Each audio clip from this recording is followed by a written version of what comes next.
Hello, everybody, and welcome. We are here in the Black Belt Money Skills Introduction. My name is Alan Seid, and we have people registered on this call from all over the world: Africa, India, Europe, Australia, Latin America, and every time zone in the United States. This is exactly the type of learning community that we will have available in the longer class after this introduction. If anything, this class is going to give you some really cool concepts. But in the end, it really only works when you're putting it into practice. So just a few housekeeping notes. I'm going to ask everybody to save your questions until the end. I will have a full hour at least of question and answer after the presentation, and feel free to make a list of your questions. If you have any technical difficulties, press 2 on your phone keypad and we'll be able to get someone to help you with those technical difficulties. For the time being, I'm keeping everybody's lines muted in order to preserve the quality of the recording for future listeners.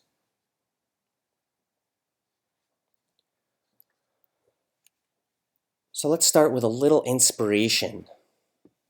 This is a poem by one of my favorite poets, Mary Oliver, and it's very apropos for this class.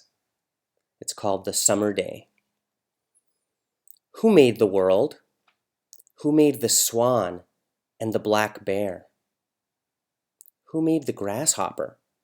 This grasshopper, I mean, the one who has flung herself out of the grass, the one who is eating sugar out of my hand, who is moving her jaws back and forth instead of up and down, who is gazing around with her enormous and complicated eyes. Now she lifts her pale forearms and thoroughly washes her face. Now she snaps her wings open and floats away. I don't know exactly what a prayer is.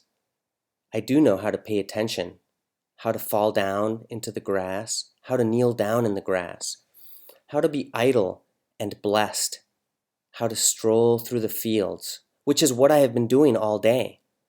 Tell me, what else should I have done? Doesn't everything die at last and too soon? Tell me, what is it you plan to do with your one wild and precious life?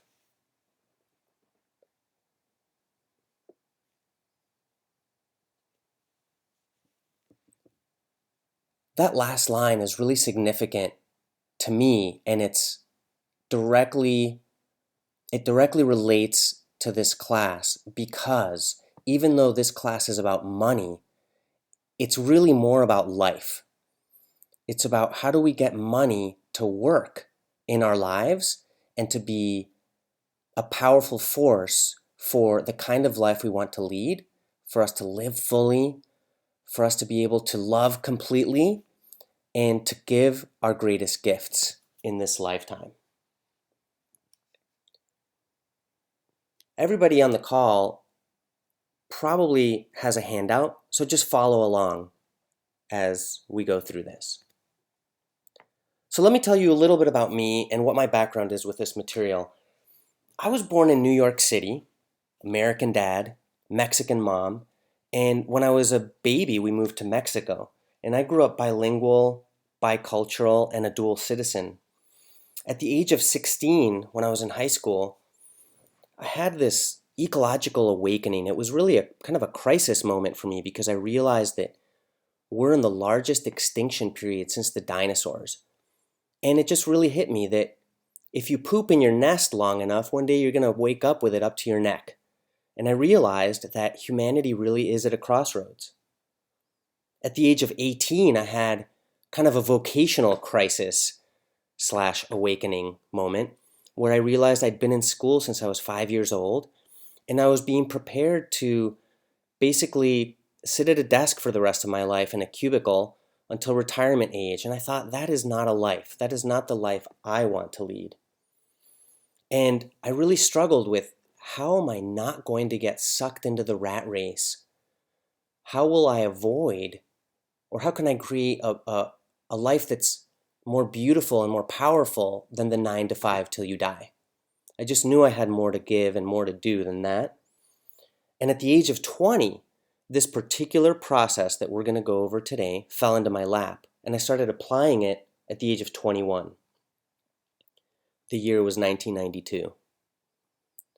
Meanwhile, I was creating a self-designed major in whole system sustainability. And for those folks who have a background in integral work, I was not yet at integral. I was still at whole systems. And in retrospect, I realized there was an integral impulse. But just as a side note, I have colleagues on this call from all different areas of my professional life, from nonviolent communication, from this particular work, financial integrity, from permaculture, from my work with Ken Wilber's integral model, from the 8 Shields model, from my work with intentional community. And I may make reference to any or each of those areas as we go through this class.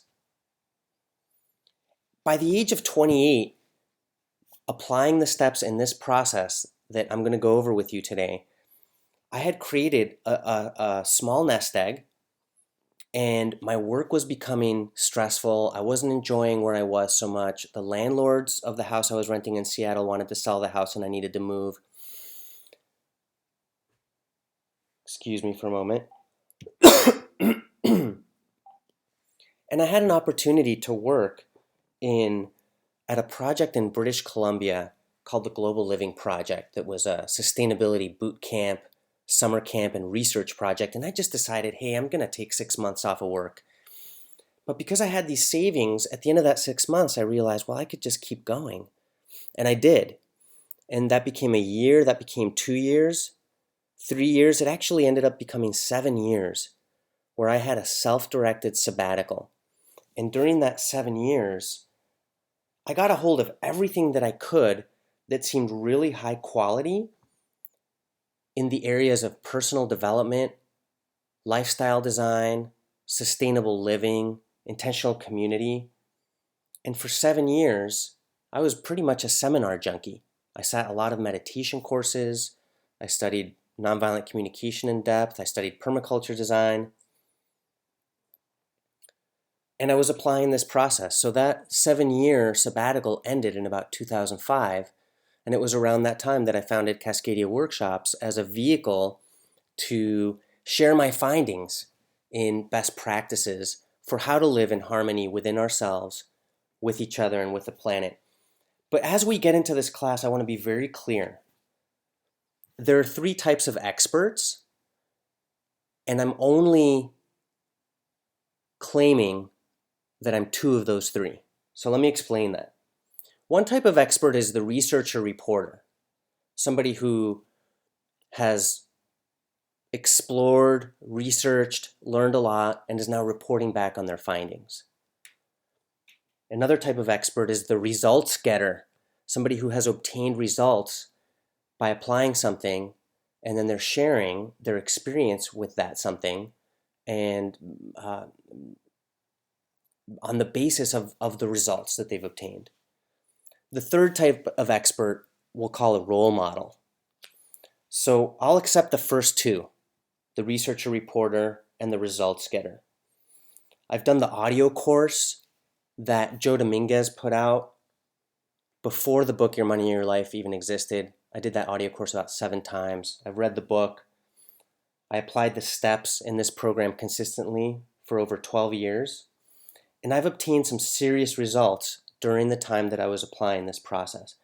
But I do not want to set myself up as a role model or lead you into thinking that I want you to emulate my choices. My path has been painful, joyful. I've screwed up some. It's been my messy journey, and you have your own journey. So this is a tool that can help you on your path. So yes, researcher, reporter, results getter, but I'm not intending to position myself as a role model. So let's get into it. The Financial Integrity Program, as it was first named, is a system for creating a relationship with money that's clear, empowered, and non-stressful, such that money plays a purposeful role in helping you create the life that you want to lead. The FI program helps people discover how much is enough for them through maximizing fulfillment and integrity in relation to money. So integrity basically means walking your talk. And I noticed that I have some colleagues here on the call who come from the realm of nonviolent communication. And so another way of talking about fulfillment is that it's sort of a measuring stick or an indicator of needs fulfilled. So, and integrity is a particularly emphasized need within the financial integrity program. The financial integrity program is a 9-step program. When I teach it live in person, it usually takes 2 entire days. Joe Dominguez, who created this program, was able to pull it off in about 8 hours.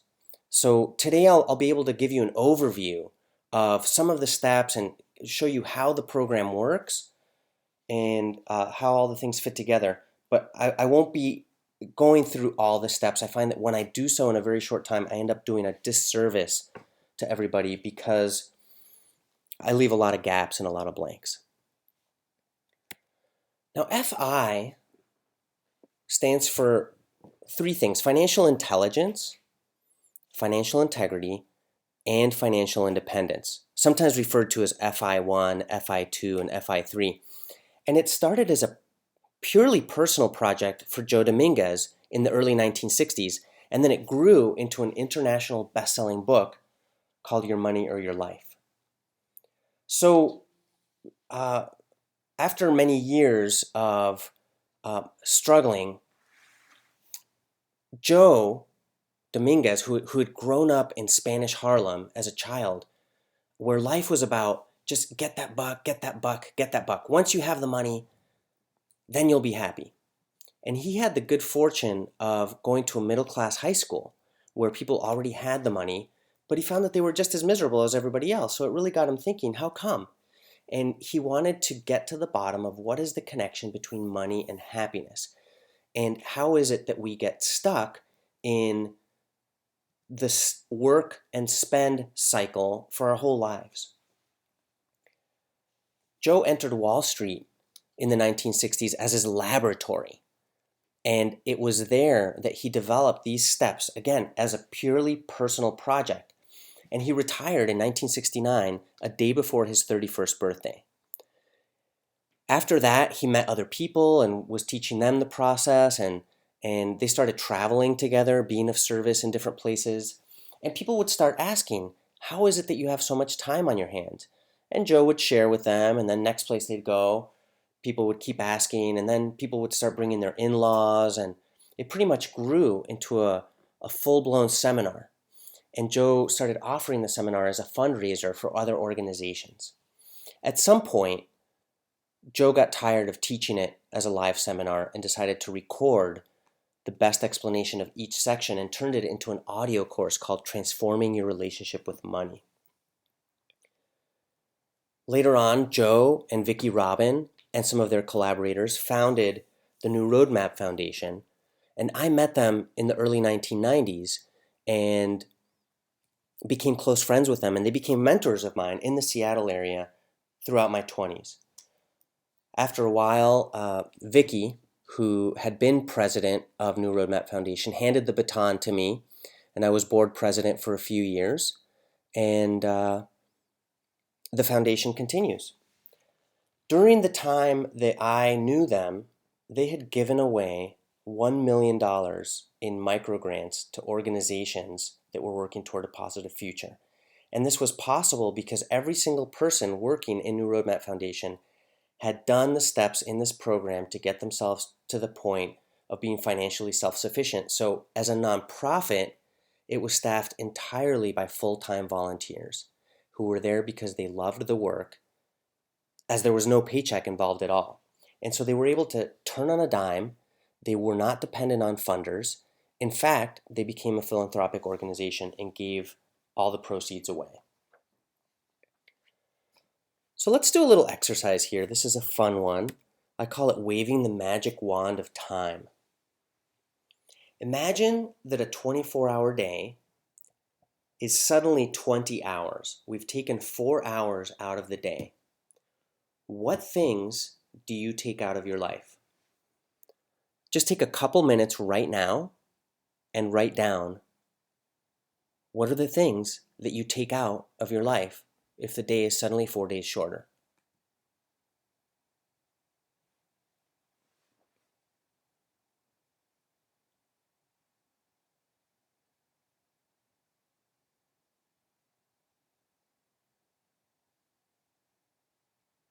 Now let's say we wave the magic wand of time one more time, and the day, instead of being 24 hours, is suddenly 28 hours. You have 4 extra hours than you normally have. What things do you add to your day that currently you tell yourself, oh, I don't have the time for that? What are the things that you add to your day? Take a couple moments right now and make a quick list. What are the things you would add?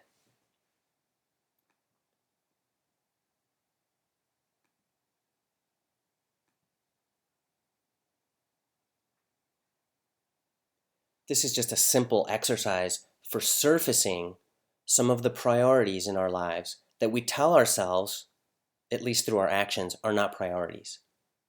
So just notice what you wrote down. Because after all, we all get 24 hours in the day. Everybody gets the same amount of time. Whenever anybody says, oh, I don't have time for that, really what I hear is it's not enough of a priority. And that's fine. We all choose our own priorities. We all make our own choices. But ultimately, the thing that we have that's of most value is our time. Interestingly enough, that's what we're trading for money. So let's move on a little bit here. Money is a loaded topic.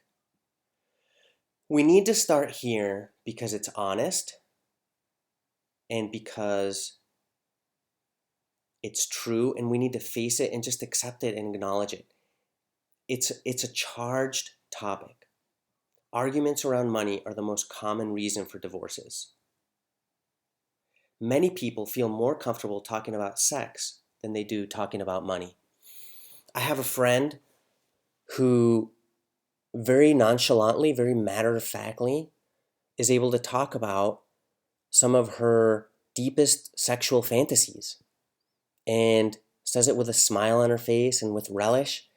But as soon as the topic turns to money, she breaks down and starts crying, quivering because of what a painful topic money is, how it was withheld as punishment when she was a child, how it was offered as a reward to manipulate her behavior as a child.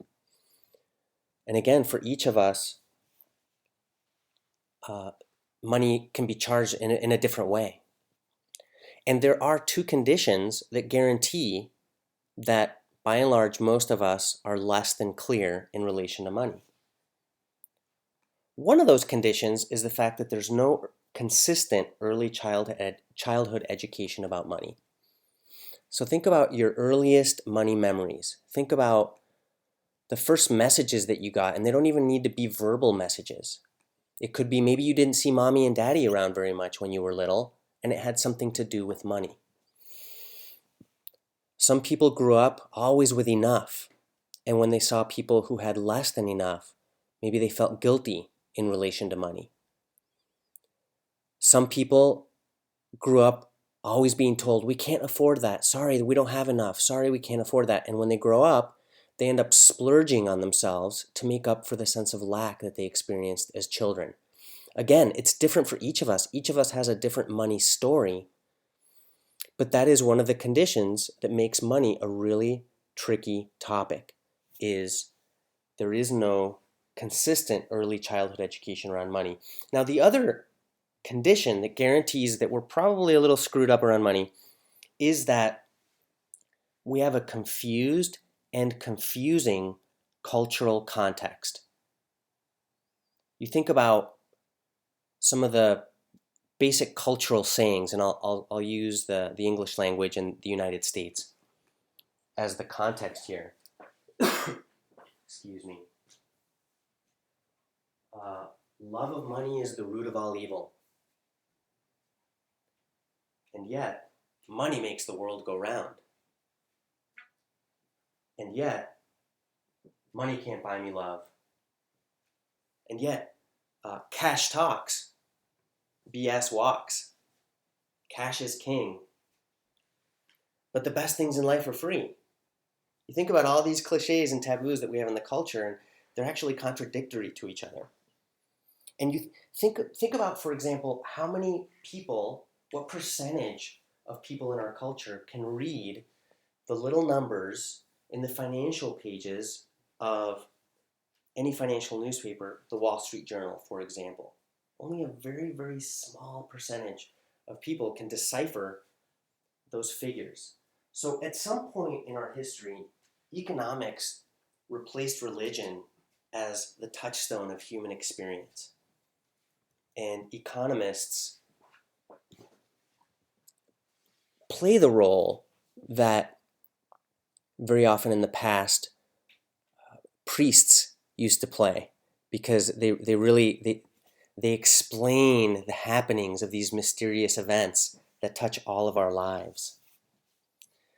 But I just want to start there. Money is a charged topic, and it's important to acknowledge that and to be honest about it. So, after all, what is money? Is it security?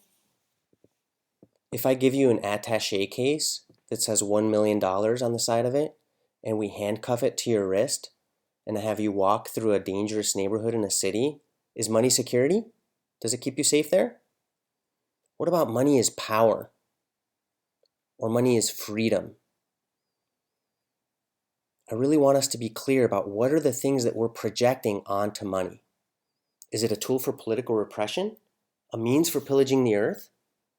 Are they pieces of paper and metal? Or digital computer blips across a screen? What is it?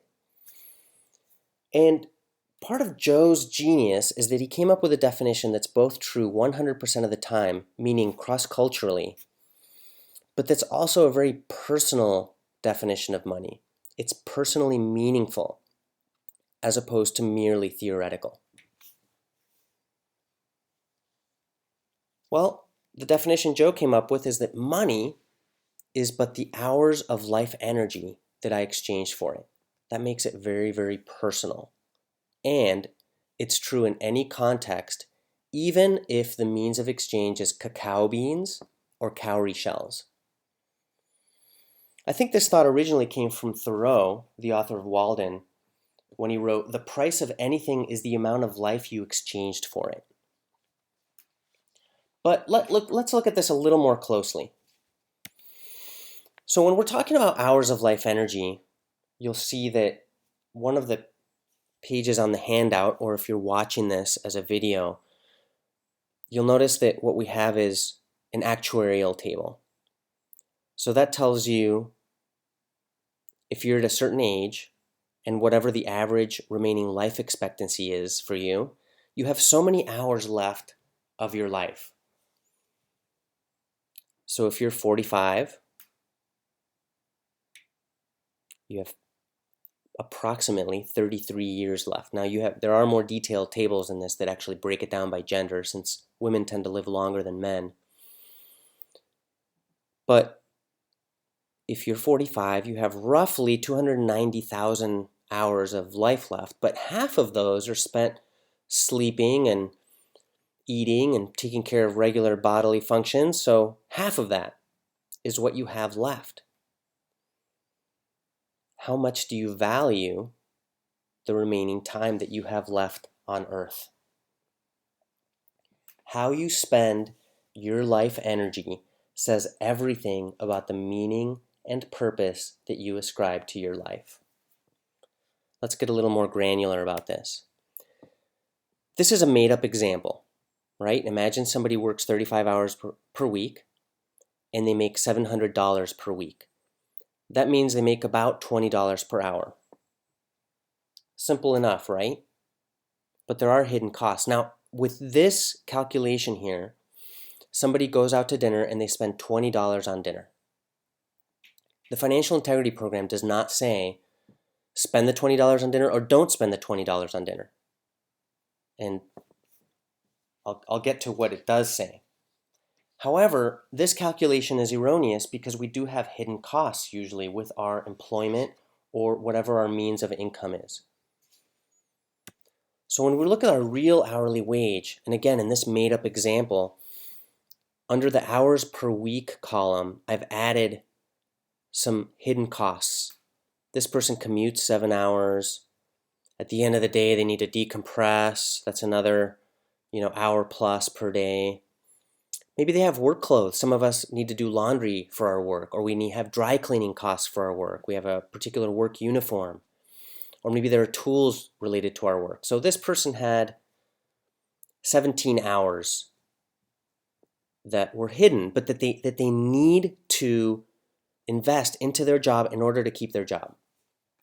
And each of these adjustments, commuting, decompression, work clothes, work tools, also have a financial cost. Like commuting, usually it's gasoline, or if you take your yearly maintenance costs for your car and divide them up among the weeks of the year, you can figure out roughly what those costs are per week.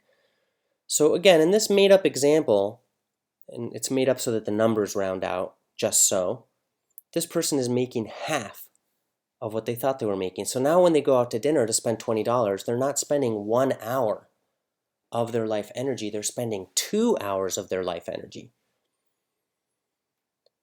The reason it's called a real hourly wage is because Joe wanted us to have what he called a reality-based relationship with money. When we have an extrinsic definition of money, when money is a number on a piece of paper, we treat it differently than when we recognize that money is really an expression of our finite hours of life energy. For me, for example, when I saw a bill with a number on it, I always had the attitude, easy come, easy go. I can spend this $20 now, I'll get another $20 next week or next month. But when I realize that's 2 hours of my life energy, or whatever the calculation is for you, I started treating it differently. Now, you get to make up your own categories, your own adjustments for the money coming into your life. But this is also a great way to assess future potential jobs. I knew of a woman who changed jobs. She quit her job and took a new job because the new job was paying her an additional 25 cents an hour. However, that job required an additional 40-minute commute each way.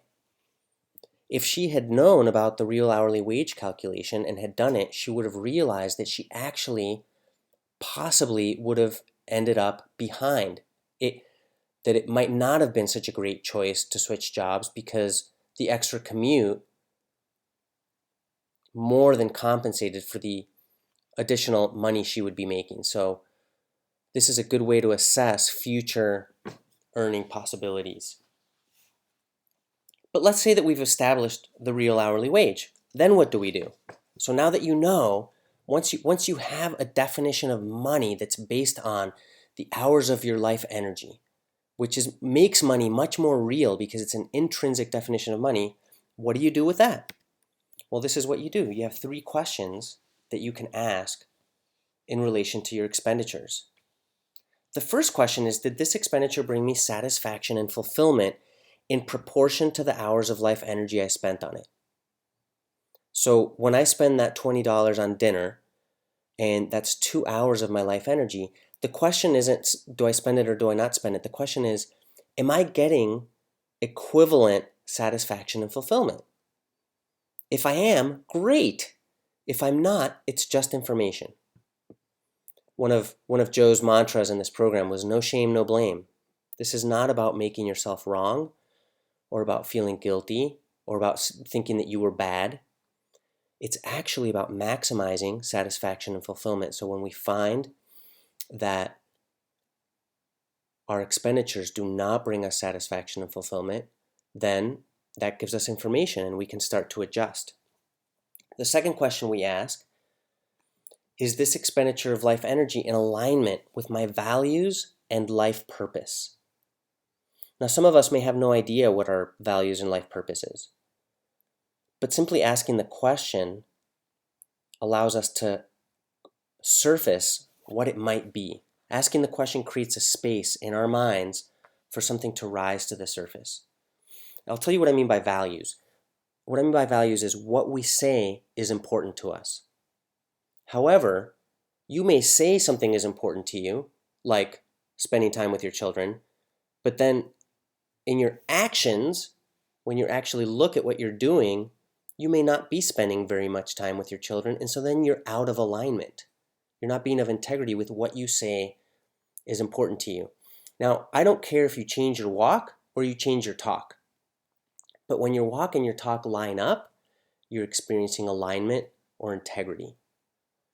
So again, the purpose isn't spend more or spend less. The purpose is maximize your satisfaction and fulfillment and maximize your integrity, maximizing that your needs are met. And this is a way of being conscious with money in a cultural reality and very often a personal reality in which most of us want to go unconscious around money. So this is helping us be really conscious and intentional and clear. Now, the third question, how might this expenditure be different if I didn't have to work for a living? This helps us to surface expenditures that are job related, they're connected to our job, but they may not be the kind of job related expense that affects our real hourly wage because it's not an expenditure that our job is dependent on. I'll give you an example. When I was living and working in Seattle, I used to put on a suit and go downtown and work as a Spanish interpreter in King County Superior Court, which was the court right below federal court. It was all felonies. Fascinating education on our criminal justice system from right up close. The bus stop I used to walk to was right across the street from a really nice coffee shop. And so I would go a little early and I would get myself a latte and then go back and wait for the bus. If you add up the cost of a latte day after day, week after week, month after month, it adds up to a lot of money. However, again, remember, this isn't about spend more, spend less. This is about maximize satisfaction and fulfillment and maximize integrity. However, if I didn't have to work for money, I would not have found myself at that bus stop every morning, and I probably would not have had that coffee expense. I might have made coffee at home. So that's an example of the kinds of things that surface when we ask ourselves this third question. Now, please remember that I want you to save your questions until the end. We're going to have some Q&A at the end, and we're just going to keep moving here. Let's look at what is the relationship between money and fulfillment. There is one, right? Well, sure, at the survival level, and we're looking at the fulfillment curve now, you'll notice that at the survival level, fulfillment is quite high in relation to money spent. This is not to glorify poverty. This is not to say, oh yeah, poor people are happy. That's not what this is referring to. What I'm pointing out is look at the ratio between money spent and fulfillment and how at the survival level, it takes not so much money spent or resources consumed to produce a lot of fulfillment. I've spent time with people in rural Mexico who barely have enough to eat, barely have a roof over their heads. And the difference between the people who have enough to eat and a roof over their heads and the people who don't, in terms of fulfillment, is huge. And I'm pretty sure that it would not take a lot in terms of financial resources or physical earth resources to actually feed and house everybody on the planet. And the level of fulfillment around that would be quite high. What we're looking at here is the ratio between money spent and fulfillment. So let's move on to the comforts level. It takes a little bit more money spent in relation to the fulfillment. So think about your first doll, or your first thing to play music on, or your first bicycle. Yeah, those things are still bringing us fulfillment in proportion to the money spent. But as we keep going into the level of luxuries, you notice that we have to spend a lot more to get some fulfillment there. It takes quite a bit more expenditure to get a little bit more fulfillment. And again, we're looking at the proportion here between money spent and fulfillment. As we keep going, something mysterious and terrible happens. Fulfillment starts going down. And often this causes distress, anxiety, confusion. Wait a second, this formula has always worked. I spend money, I get some fulfillment. I spend money, I get some fulfillment. I spend money, I get some fulfillment. I spend money, I get some fulfillment. And then suddenly, it starts to go down. And think about all those things sitting in people's garages, attics, basements, storage units. You know, that new thingamabob? You had to acquire it, learn how to use it, operate it, store it, maintain it, fix it, make payments on it, protect it, feel guilty about not using it, upgrade it, get rid of it at a garage sale. At a certain point, the additional things that we add to our lives do not add to the quality of our lives. They simply add to clutter. And when we're looking at this slide that says self-involvement, Joe Dominguez used to say that, in some cases, this is the only time that some people find peace. But let's be clear about clutter. Clutter is not just all that stuff sitting there gathering dust. Clutter, for me, also includes meaningless conversations and purposeless activities. For me, that's clutter.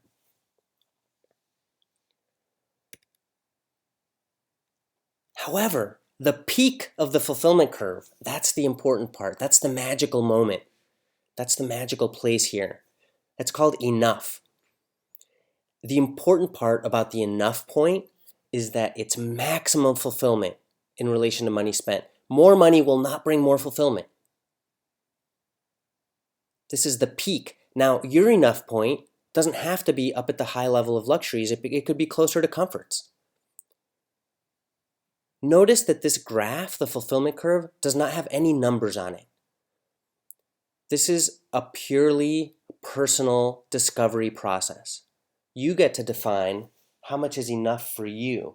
And based on my experience with this program, enough is a point that can be numerically defined. But the point is simple. Enough is the peak of the fulfillment curve. It's maximum fulfillment in relation to money spent. We find that it's a place of purpose, it's a place of personal responsibility. We're accountable to ourselves, and we've developed an internal yardstick of what is enough, as opposed to the external yardstick from advertising and from so many messages that tell us that we are not enough, that we are simply not going to have our needs met if we don't buy this product or get food at this particular fast food joint. And it's a place of peace of mind where we're getting ourselves out of debt or completely out of debt. We start to just develop savings. We can spend more time to develop skills that are important to us, to develop community, and to find ways to have enough income that don't have to be directly related to our day-to-day activities. And we're going to get to that coming up here. Now, the part that I love is how we get to have fulfillment basically go through the roof. How does fulfillment keep going up and up and up without necessarily increasing money spent or resources consumed. And that is called participation, or you can call it being of service. You can call it being part of something larger than yourself. Again, this is a chart, and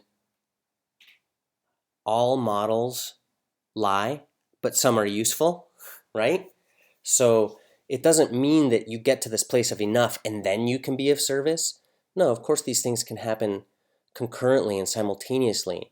But I do want us to realize that simply this acquiring more does not bring us more fulfillment, but being of service and participating in something larger than ourselves does. So let's look at the relationship between money and conditions on planet Earth.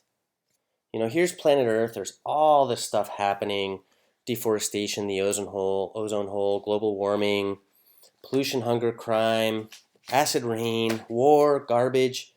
We've got all these terrible things happening currently in Israel and Palestine. There was recently an earthquake in Pakistan and Afghanistan. There's the so-called Islamic State. There's everything happening in Syria and the refugee crisis. There's the giant Pacific garbage patch. There are crazy storms happening on the planet. Conditions on planet Earth. And then over here we have me. My income work, my family, there's cleaning the house, there's church or spiritual or community activities, sleep, exercise, all these different things that are part of my life, that fill my life. And for many of us, the connection between my life and what's happening on planet Earth is mediated through, and I love that it's called the media because they do mediate. It goes through this huge filter. So suddenly conditions on planet Earth are far away. They're coming through this little screen. Maybe it's a little box in the corner of the room, or it's on my computer. But mostly my connection is intellectualized and it's coming through the news. But there's another connection that's really important, and it happens through money. This is the person-planet link. When I spend money, I am increasing demand for resources. Every little thing in my life has a wake, like the wake of a ship, but it's an ecological wake. There's a wonderful, wonderful video called The Story of Stuff, and we can look at any single thing in our lives and just imagine the ecological wake. I'm holding a blue pen in my hand. The plastic, I don't see the oil wells. Maybe there were indigenous people that were moved off of their lands to get access to that oil. I don't see the factory. I don't see the rivers that it polluted. I don't see where the ink was made. I don't see where this blue dye that was infused into the plastic that makes this pen blue. And it was transported, everything was extracted, manufactured, transported, stored, transported again, packaged. There's so many steps that any little item in our lives has gone through. But let's get a little bit more visual here. One of my favorite photographers is Chris Jordan, and please go check out his website, chrisjordan.com. The photos I'm about to show you are a few years old, and I just love his work, and I want you to spread the word about his work and support his work because I'm using it without permission. And I didn't think he would mind. So this photograph here depicts 28,000 42-gallon barrels, which is the amount of oil consumed in the United States every 2 minutes, which is equal to the flow of a medium-sized river. This photo here is 60 inches by 60 inches, so it's 5 feet across. That's a little bit under 2 meters for those of you who come from countries that use metric. And we have a partial zoom of this photographic artwork, and then a print detail at actual size. This following photograph depicts 1 million plastic cups the number used on airline flights in the United States every 6 hours. Every 6 hours, 1 million plastic cups are used. And I've noticed some airlines set them aside to recycle them, and many do not. They just go into the waste stream. We have a partial zoom and then a more full zoom of print detail at actual size. This photo is 60 inches by 90 inches. The next one depicts 2 million plastic beverage bottles, which is the number used in the United States every 5 minutes. 2 million plastic beverage bottles used in the United States every 5 minutes. This is driven by how we use money. Now, yes, there's a deeper level here of being connected to our needs and the strategies that we use to address those needs. And there's no part of me that says that using a plastic beverage bottle is bad or wrong. These are just ways that we are fulfilling our needs. And yet, when we choose to be unconscious with money, when we choose to be unconscious with the value of money in terms of our life energy, and choose to spend it without thinking, we end up with a planet whose life support systems are under strain. So we have a couple more zooms of this photographic artwork.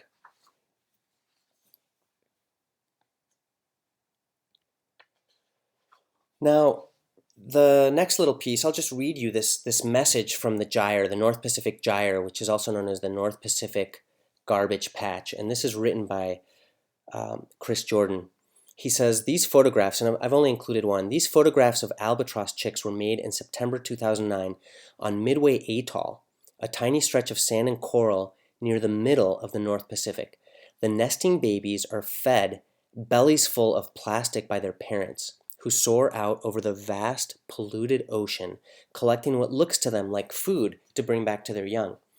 On this diet of human trash, every year, tens of thousands of albatross chicks die on Midway from starvation, toxicity, and choking. To document this phenomenon as faithfully as possible, not a single piece of plastic in any of these photographs was moved, placed, manipulated, arranged, or altered in any way. These images depict the actual stomach contents of baby birds in one of the world's most remote marine sanctuaries, more than 2,000 miles from the nearest continent. And you can see that image of a dead albatross chick with all kinds of things that we might recognize from our daily lives in one of the most remote parts of the planet. So again, there is a more direct link between person and planet than simply what we see on the news, and it happens through our demand, it happens through our consumption of resources. And many times, we're just not clear what need we're trying to fulfill. So for example, I might think that I need that Ferrari. Yeah, I need a Ferrari. I really do. But then I realize, actually, if I had the Ferrari, then what that means to me on a deeper level is then I might have respect. Then I might have acceptance. But if I look deeper, deeper than acceptance from other people, maybe deeper than that is self-acceptance.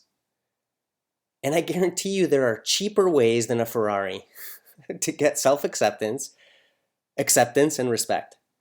So we do need to be really clear. How are we choosing to fulfill what moves inside us? And simply consuming resources the way our society does is taking us away from what we really want. Just remember that the peak of the fulfillment curve is called enough. So once we're at this level of enough, more money is not going to bring us more fulfillment. Consuming more resources, acquiring more things is not going to make us happier. And enough is really good news for planet Earth. Because remember, this is not based on deprivation. This is based on maximum fulfillment and integrity.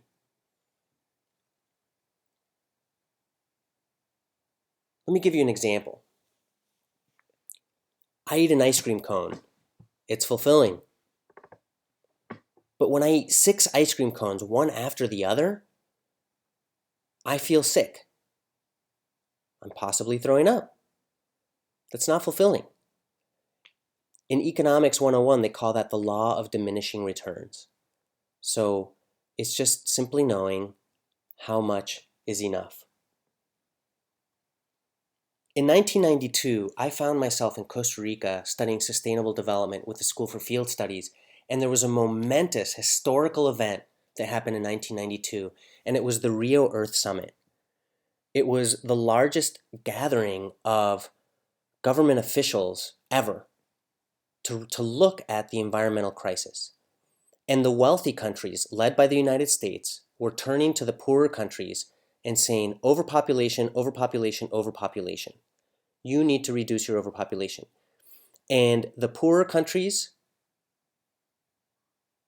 were saying, yes, we need to deal with our overpopulation. However, what one person consumes in the United States equals what 60 people consume in India. So please, rich countries, especially the United States, please take a look at your overconsumption as well. And George H.W. Bush, George the First, said, and this is a direct quote, "The American way of life is not up for debate." So we need to refresh our perspective and realize that we are not separate from the earth. We are not separate from what's happening on the earth, and we have a direct impact through our financial decisions. And being conscious with money helps us personally, and it also has a positive impact that ripples out beyond us. And after recognizing what is enough, we can make fulfillment and satisfaction go through the roof by being part of something larger than ourselves, by participating, by being of service. So what I've given you so far are some examples of FI1 and FI2. FI1, financial intelligence, the real hourly wage. How are we intelligent with money? The real hourly wage is one half of one of the 9 steps in the financial integrity program. Asking the questions, and it's just a yes or no question, are an example of financial integrity. How we ask those questions and how we realign our spending decisions. I'll give you an example from my own life. During the time that I was working in Seattle in my 20s, before MP3 players existed, I used to buy compact discs. I've always been a music junkie. I love music. I play music, and music is a big part of my life. And I used to buy approximately 1 compact disc per week. And then I started asking myself these questions. Is this bringing me fulfillment and satisfaction in proportion to the hours of life energy that I'm spending?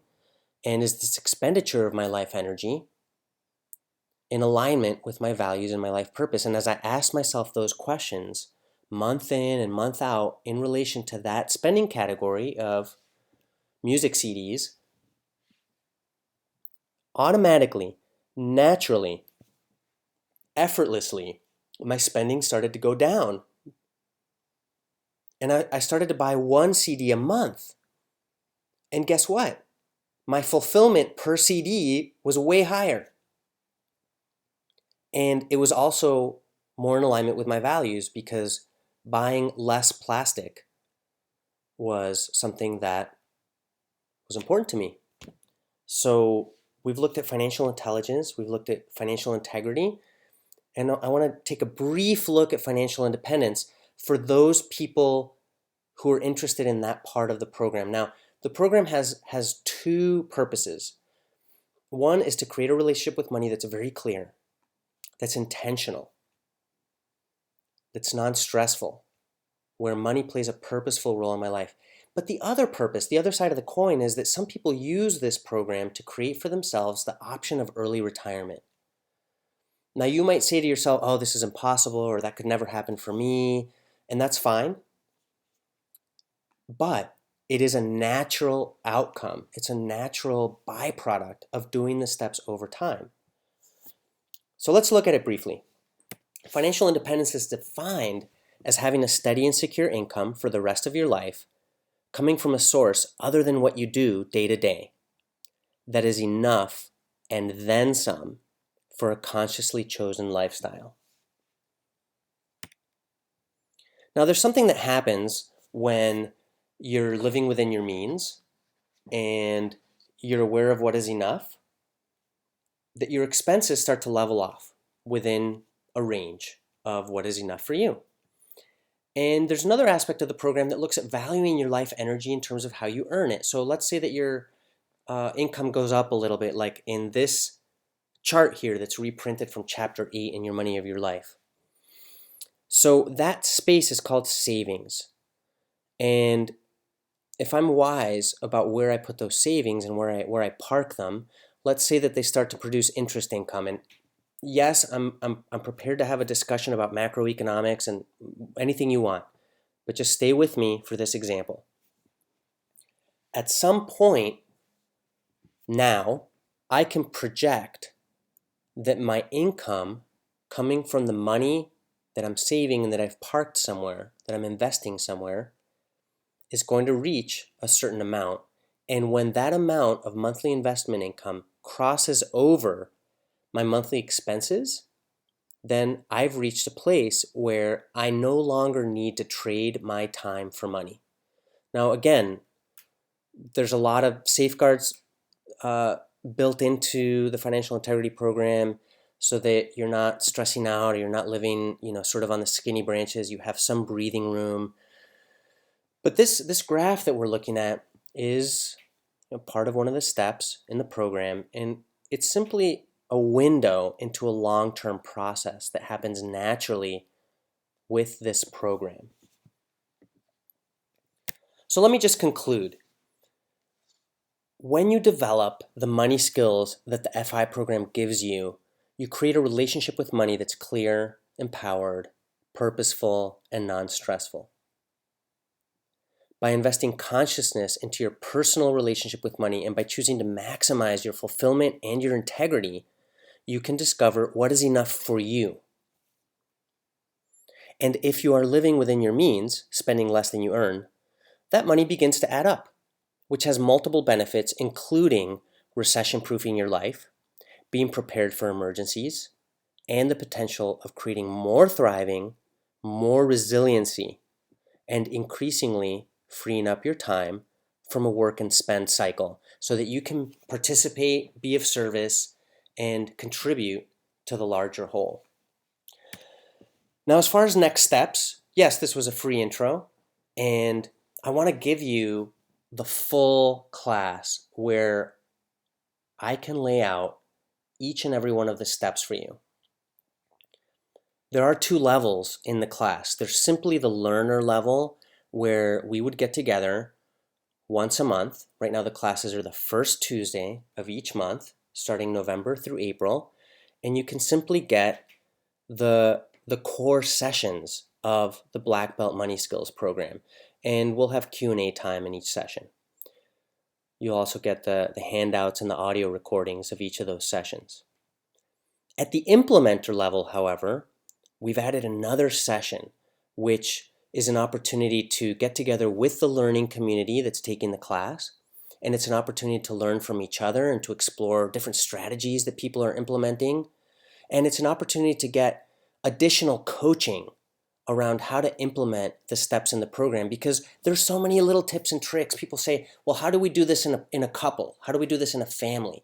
How do I pass these values and practices on to my children?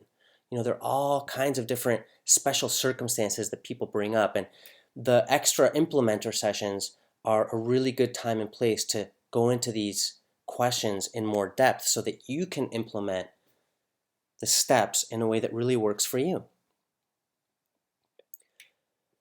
because we have these extra sessions with the learning community, there's sort of this added bonus of accountability because we know that we're going to have the call next month, and we're able to really stay on track in implementing the program. Now, for everyone who's in this class, I want you to notice that there's a discount code, and it's in the handout, and it's intro credit, capital I and then capital C, no spaces, just intro, INTRO, credit, CREDIT, and that's a $100 credit toward the course. So we'll take $100 off of the cost, and you can register at bit.ly/blackbelt-money. Actually, it works both ways, hyphenated or not hyphenated. So it's bit.ly, http://bit.ly/blackbelt-money, hyphenated or not hyphenated. So if you have questions about what we went over today or about the upcoming class or anything else, I'd love for you to press 1 on your phone keypad, and I will see that you have raised your hand in my handy dandy Maestro Conference dashboard. And I'd love to connect and engage and answer your questions or hear any comments that you have about what we've gone over in this last hour. Go ahead and press 1. If you don't have the handout, press 3 on your phone keypad, and my assistant Carrie will send you the handout. So I see a 3 here, and it was a 1 before, so I'm just going to check in real quick. Hi, Carol, you're live. Did you just need the handout, or did you also have a question or comment?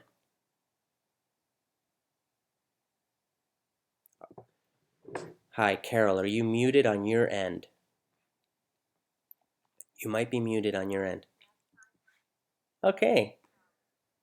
Did you have a question also, or just need the handout? Great, let's hear it.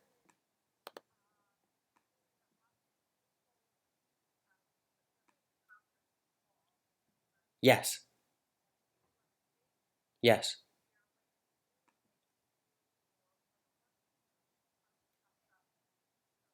Absolutely, yeah.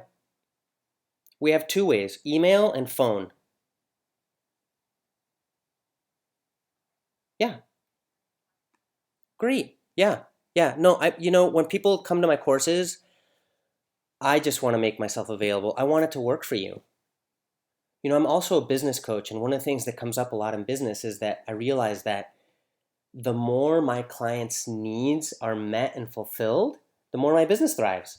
And it's the same for all the entrepreneurs that I work with. So, yeah, no, I am absolutely here for you. And yeah, thanks for the question, Carol.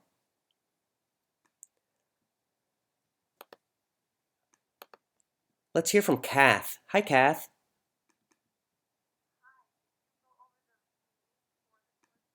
I didn't. They were in the handout. Yes, and I'll mention them to you.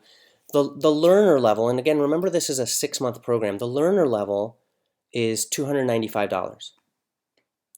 But but with a promo code, we take $100 off that, so it's $195. Now, let me mention something about the actual fees. Is I'm setting this class up as a pilot, and what that means is that I'm offering it at a reduced cost. I actually think this class is worth $600 or $700 because of how much I'm offering in the class itself with the Q&A and the coaching and the worksheets. I really want to make it accessible to, let's say, a Western market, while still making it a commitment on the part of participants to be part of it.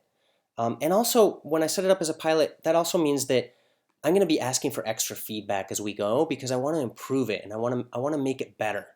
So I'll be asking people for that. So the learner level with the promo code that comes with this this class, the learner level is 195 and the implementer level is 295. So for less than double, there's twice the number of sessions. Is that help? Is that okay? They are 1 hour sessions, and in fact, my assistant Carrie is sending that to you now. So it's the first Tuesday of every month, and the sessions will be at 11 a.m. Pacific time, and they are 1 hour sessions. But I'll stay on longer for question and answer, like today. And for the implementer level, it's first and third Tuesday. So for the 2 p.m. Yeah, and everybody gets the handouts and they get the recordings and you get, everything that's included.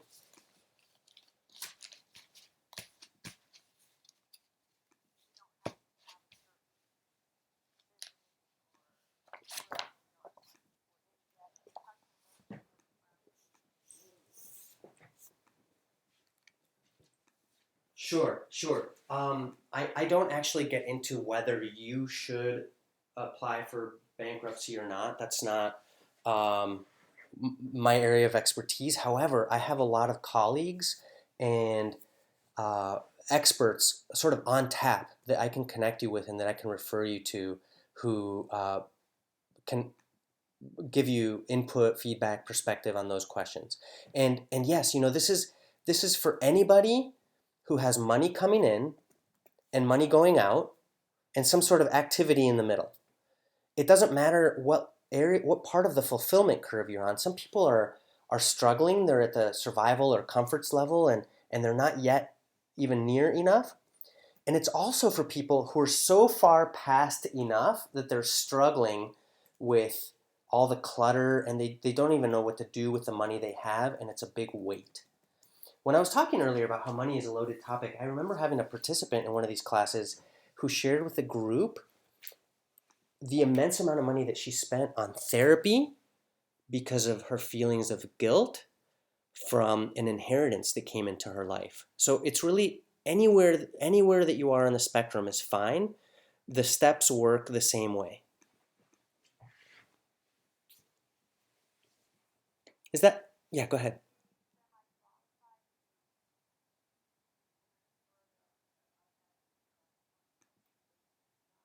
Mm,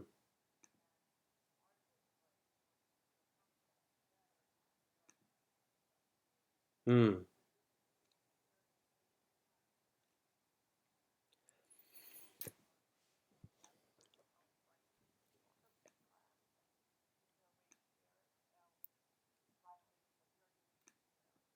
Absolute,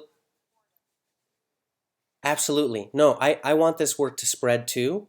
I'm not offering a certification, but it wouldn't be too hard to create a certificate of completion and say you completed this class. I mean, if that's something that participants in the class want, that's something that we can create.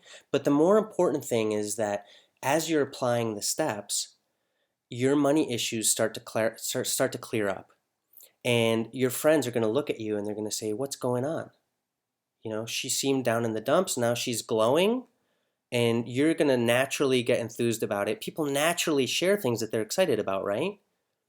And we can talk in more depth about how you can share this work. Yes, absolutely. We also have an affiliate program. So, for example, I have promotional partners who uh, have who are helping me spread the word. And if somebody came through one of my promotional partners, then I share a portion of the proceeds with that promotional partner. So there are all kinds of things that I'm happy to talk about and explore with you for how to make it easy and fun to spread the word. But really the foundation is how it's changing your life. That's going to spread the word more than anything else. Did you have your questions answered, Kath? Okay, yeah, and you're welcome. Just raise your hand again if you have anything else come up. Okay, so let's go to Carol. Hi.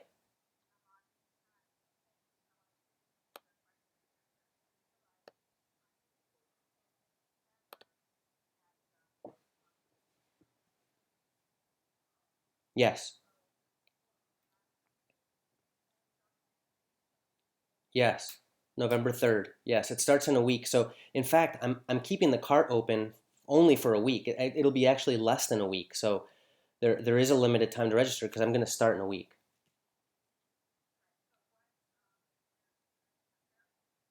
Yeah.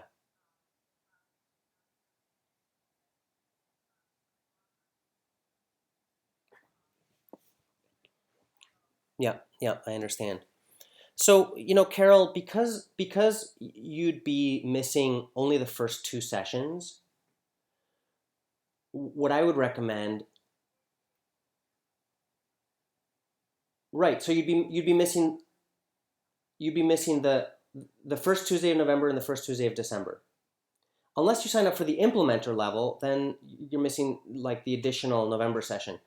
But regardless, I'm offering you'd be getting the handouts and the recording, so you'd be able to listen to the class at a different time, and then you can just get in touch with us with any questions or feedback that you have, and then you just sort of hop on the train as soon as you can, either the second half of December if you're doing the implementer level, or right away in January. So it doesn't need to be an impediment that you can't make any one of the specific sessions, because you will be getting the recording and the handouts. Absolutely.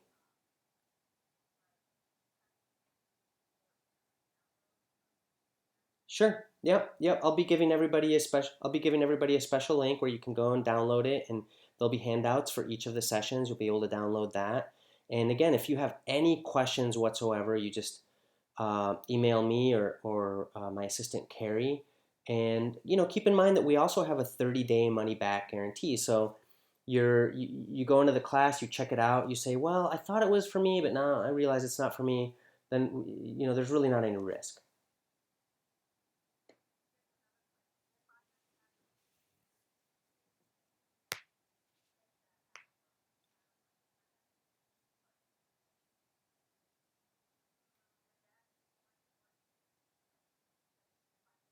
I see. I see. Um, I would come the second one. Yeah, just listen to the recording of the first one and then come the second one.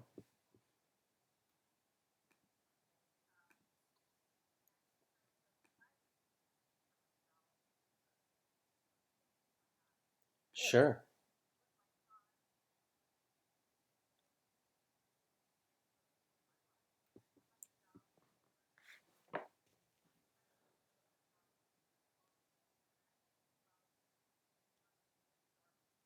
I just love your what you're saying, because I'm hearing your commitment to deep transformation.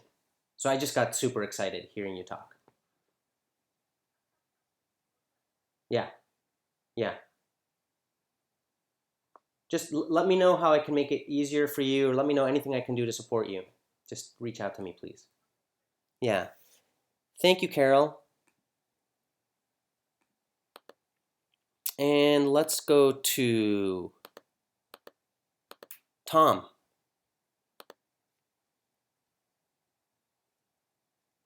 Yes.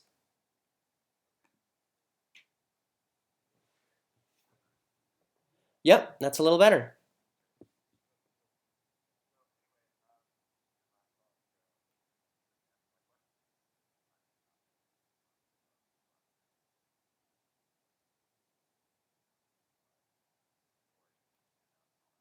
Yep. Yep. Recording and handouts. Yeah. Oh, absolutely. Yeah. Yeah. I mean, if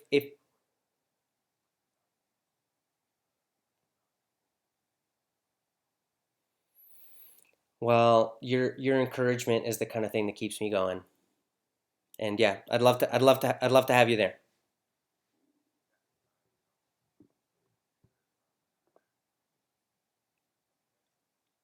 Great.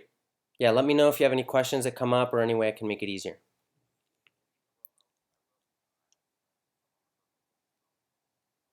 Okay, perfect. Okay, thanks, Tom. So again, you can press 1 if you have any questions or comments. And Scott, you're live on the line.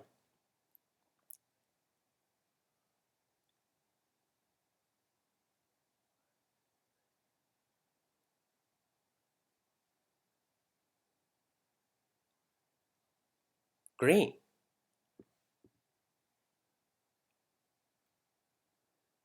Yep, I understand. We do, yesterday, it's interesting. We got an email yesterday from someone in Spain saying, could you create a payment plan, please, for the implementer level? And we did, based on that question. So, one of my core values is being responsive to feedback and contributing. So if that makes it easier, the fact that you can take the implementer level and spread it out over time, go ahead to the registration page and check that out, and see if that would make it easier. Yeah. Do you have any other questions?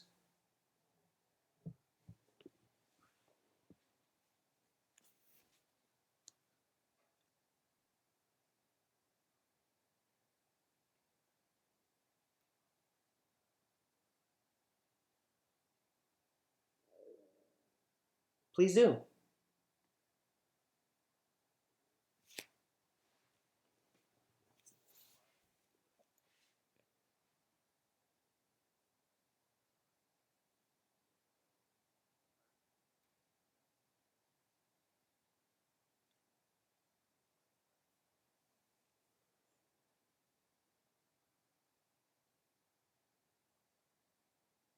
Mm-hmm. Mm-hmm.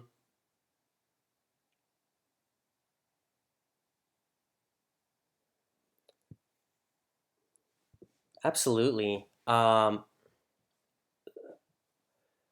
Part of the work is simply acknowledging what is, and part of the work is noticing when you're telling yourself a story and believing that story.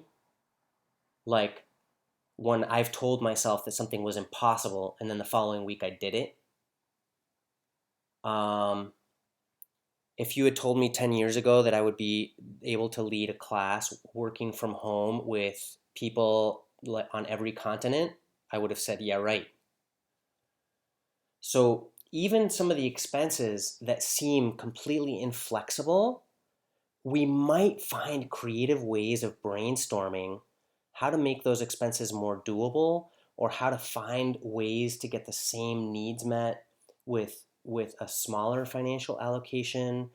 One example of what I'm talking about is when people have a mortgage payment and they refinance their house in order to have a smaller mortgage payment. So there are creative ways, and I don't want you to psych yourself out because you're telling yourself that something's impossible.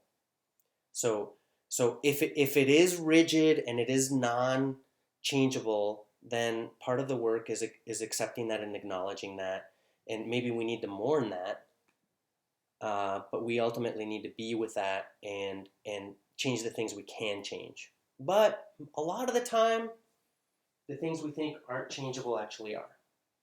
So, and again, it's different in different circumstances, and I'm not sure the particulars, but I would be happy to talk with you about that, um, if you want, outside of this call. Yeah, yeah. Did that answer your question, Scott?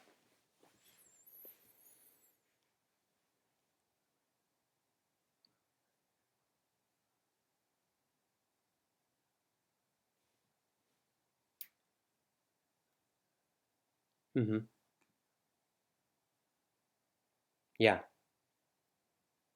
yeah, yeah. And sometimes the work is noticing when the thing I'm telling myself may have a little hidden spot where I can actually see outside of what I thought were constraints, and I might be able to find a creative strategy to change something that I thought I couldn't change.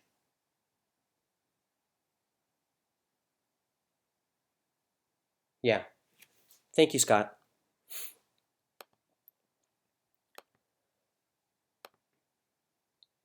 Let's see. Hi, Amy.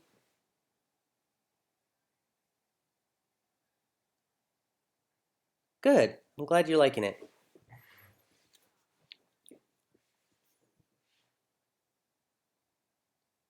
Yeah, yeah.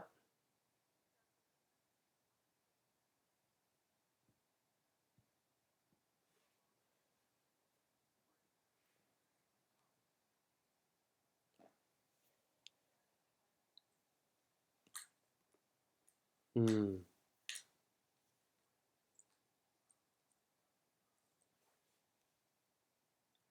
Hmm.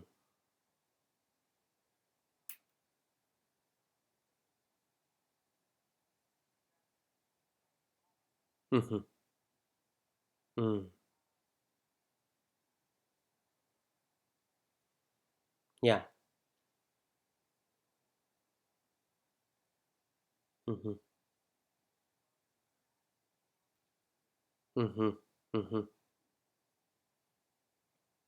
Cool.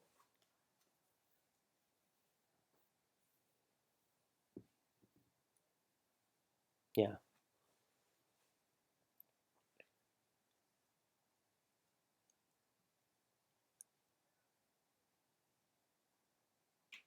Yeah. Mm-hmm. Mm-hmm. Mm-hmm. Well, the answer is yes. In fact, because the way the process works is that we're being conscious and intentional, and savings sort of automatically start to accumulate. And part of my story with this is that before doing this program, I could never create savings. My particular pathology around money was that money burned a hole in my pocket. I kind of had to spend it. And when I started doing the steps in the program, I effortlessly started to create savings. And so certainly one of the steps, and it happens to be the last step, step 9, has to do with when you have some money accumulated, what do you do with it? Where do you park it? What's the best thing to do with it? Now, it's illegal for me to offer you investment advice. I'm not an investment professional. However, what the program focuses on are particular criteria for how to invest your money, and there are several criteria. I'll give you an example of 2 of the criteria. One of them is that you want your money to be safe as possible. Another one of the criteria is that you want your money to be liquid. You want liquidity, meaning that you could turn it into cash at a moment's notice in case of emergency. Well, it turns out that some people prioritize safety over liquidity. They value that more, and some people value liquidity over safety. So it's going to depend on uh, first of all whether the criteria align with your values, and I suspect that they will. But also how do you prioritize each of the criteria for yourself, and then the trick is finding an investment vehicle that fits your criteria. And I do have investment professionals that I can recommend that I feel really good about, who are in alignment with this work. And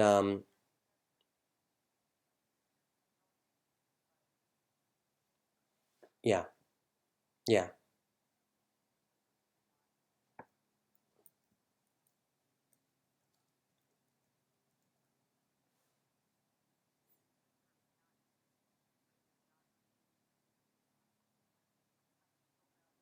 yep,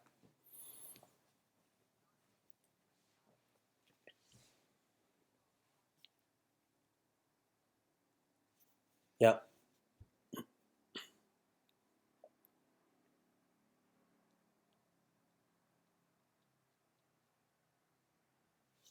yeah, yeah,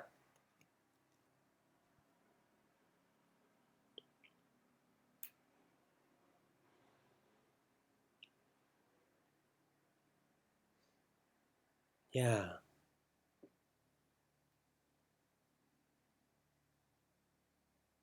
And it's a what? Got it. Yes, yes, yes,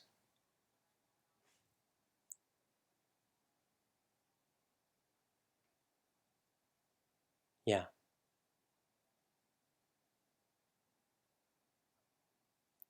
Yeah.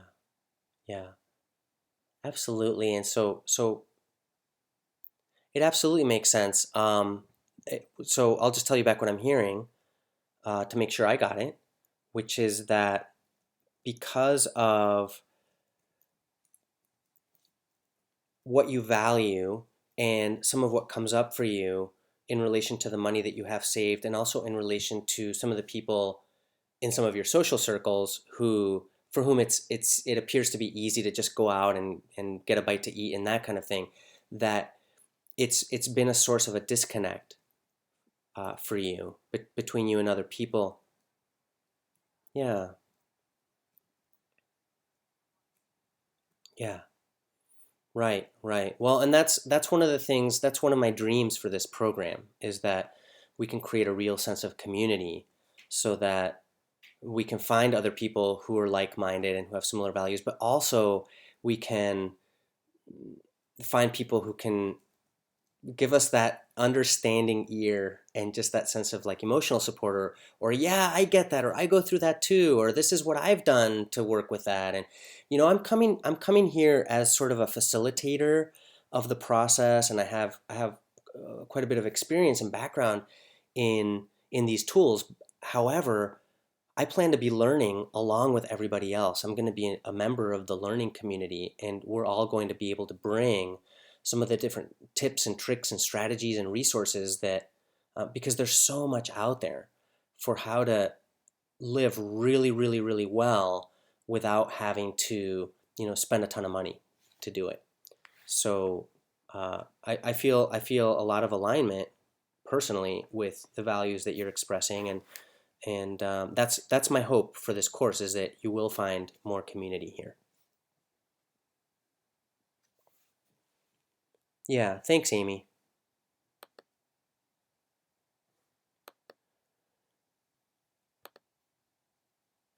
Okay, Kath.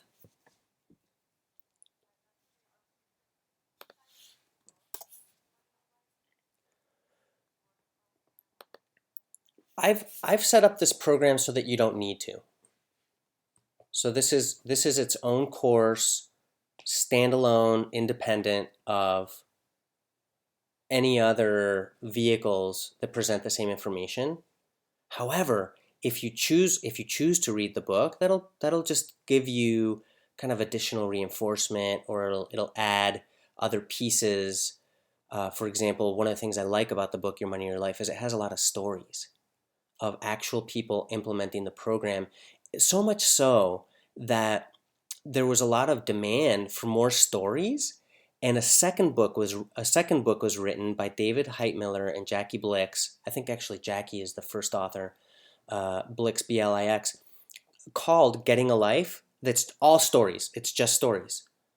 Young people, older people, people with kids, people without kids, urban, rural, like all kinds of circumstances. And in fact, I'm in there as a 26-year-old. I'm 44 right now. I'm in there in that book, Getting a Life, as a 26-year-old, translator living in Seattle, and I haven't done translation work for a long, long time. So, but yeah, it's full of stories, and so it's not going to hurt unless you're tight on time, and but it can only help. But again, I've designed this class so that you don't need to do that.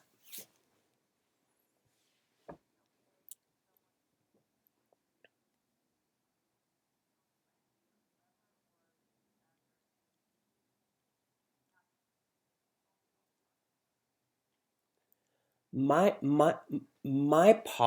policy on that, and I'm saying this a little bit tongue in cheek, but my policy on that is don't ask, don't tell. I'm not I'm not policing who shares what with whom. That's not my job. Yeah. So,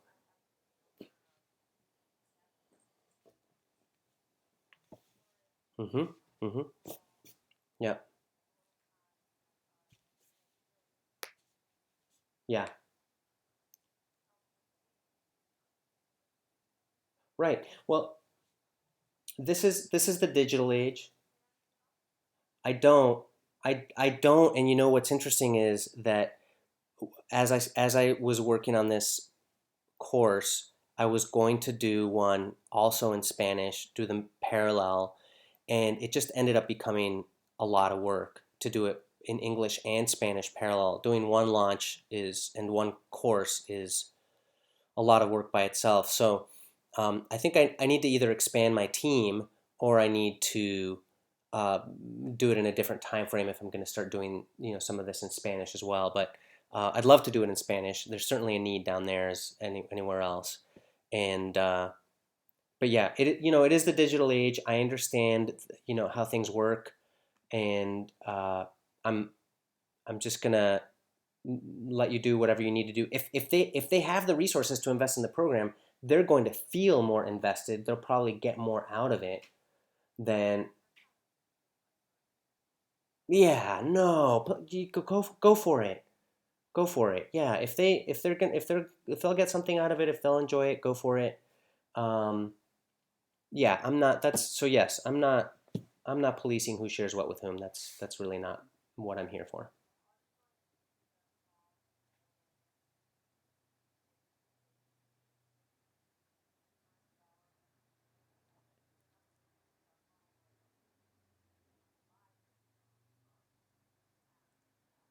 No, no, no, no.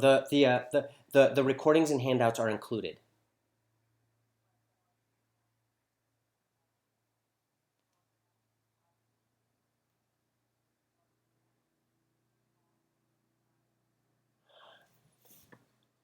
I might. That's one that's speaking of the digital age, that's one of the wonders of what technology offers us is that you can create something one time and then repurpose it multiple ways. And that's one of the things that I do teach the entrepreneurs who hire me as a business coach is how to actually do that. I offer a workshop, people get a great experience, but if I film the workshop, now I also have a DVD, or I could extract the audio from the DVD and have it transcribed and have a little book. So I'm leaving my options open, Kath, in terms of recording the sessions and having the handouts and then packaging it as an information product that people can download. I'm leaving my options open for sure. And does that influence you either way in terms of taking the class?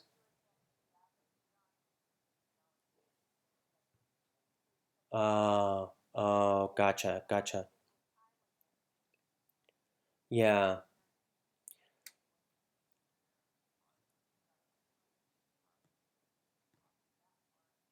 I'm not going to offer, yes.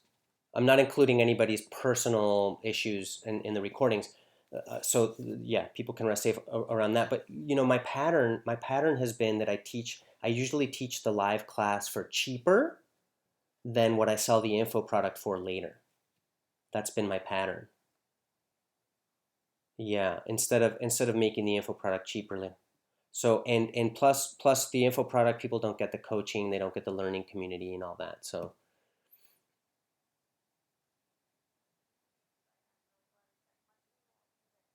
oh, me too.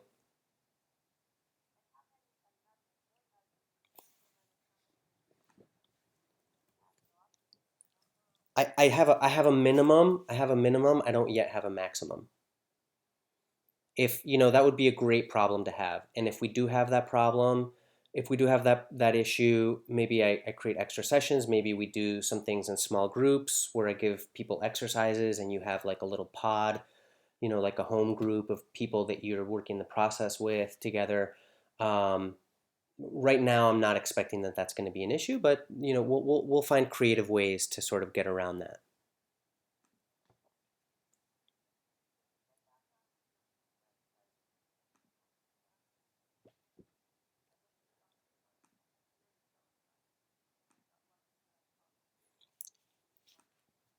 This month I published a video where I go over the fulfillment curve.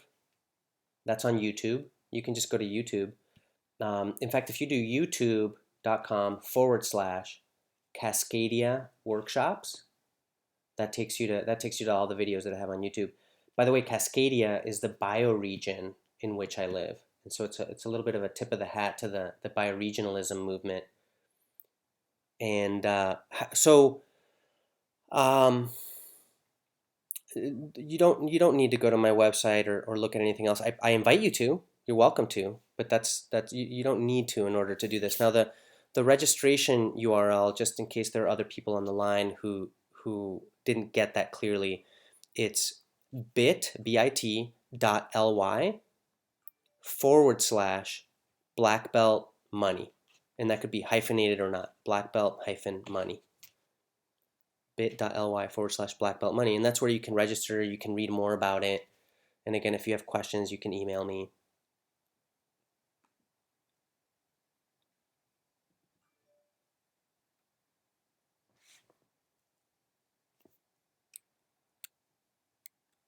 Do you have any more questions, Kath?